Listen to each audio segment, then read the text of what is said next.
Niggas don't give a fuck about anything. I mean, if niggas can't use you for anything, it's like you were never born. I've never gotten used to that, to be quite honest.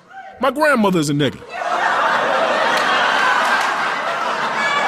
And no matter how many college degrees you have, she'll try to outsmart you and make you feel like you ain't shit. Which is ridiculous because she's not smart. She's a nigga, and niggas are not smart. I think that she's that way because my grandfather used to cheat on her. When a man cheats on a woman repeatedly, it could do some serious psychological damage. It's very difficult for a woman to recover from that. Especially when you flaunt the pretty women in their face. It makes you feel more and more like a gorilla in the window. That's some hurtful shit. When you do that type of damage to a woman, you're not supposed to stay married to her. You're supposed to apologize and leave.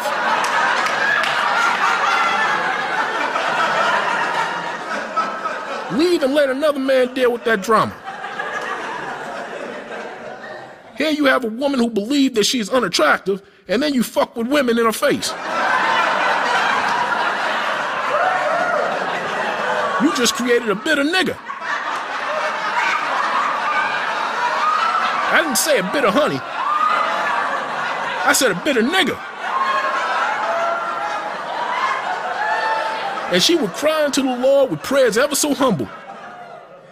And then curse the Lord's people with a lexicon of words that only Satan could have ordained. My grandmother is a nasty wonder.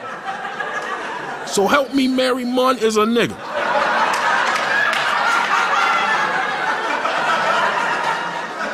And she is not the only one.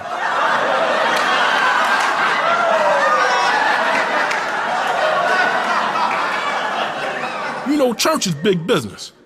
And being consistent with this idea, they dress accordingly and usually display civil behavior. That is until one nigga think that they know God better than everyone else and begin speaking in tongues. Now, speaking in tongues is not a dialogue.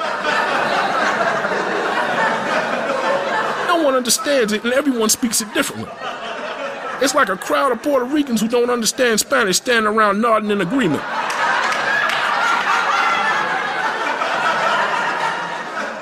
Church is big business. And if you want to be welcome, you will govern yourself accordingly. There's certain shit that you can't pull in church even if it's legal.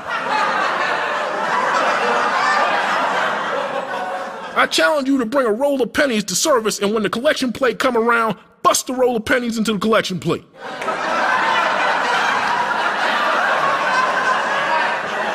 Just like you bust an egg into a hot frying pan, bust a roll of pennies into the collection plate.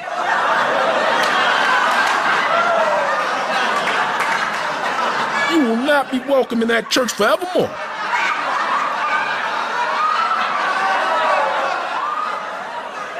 They may not tell you that you're unwelcome, but the message will be clear. No matter how much money you give in church, they will find a way to get more.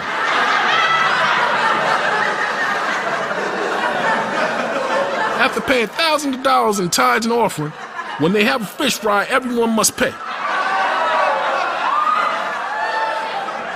Sister Bell Kearney will stand in front of the congregation and announce, there's going to be a fish fry this coming Saturday, and everybody's invited for only $10.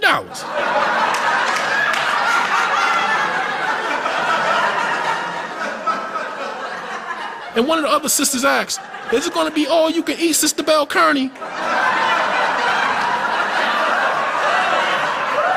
And Sister Bell Kearney has the nerve to say, now you know it's not going to be all you can eat. You got to pay for all you can eat.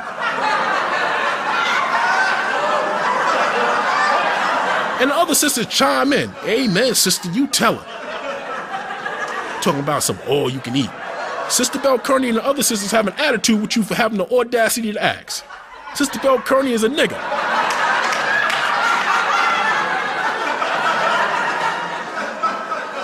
But she's not the only one.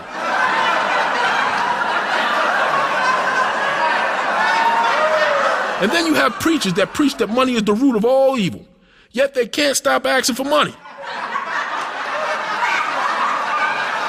Every time you turn around, the smell of metal from that collection plate consumes your nostril.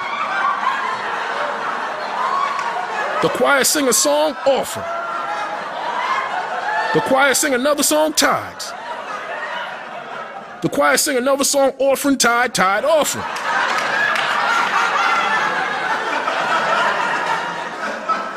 And so help you if you give less money this week than you gave last week. The preacher will read your name and dollar amount in front of the entire church just to embarrass you. This peasy-head nigga's looking for consistency or increase. Talking about your son need braces. You better find a new church. Some of you niggas are paying the preacher to give you the same message that Jesus gave you for free.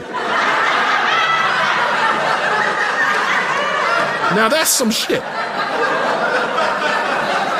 These niggas are something else. Got people living in housing projects giving all that money to church.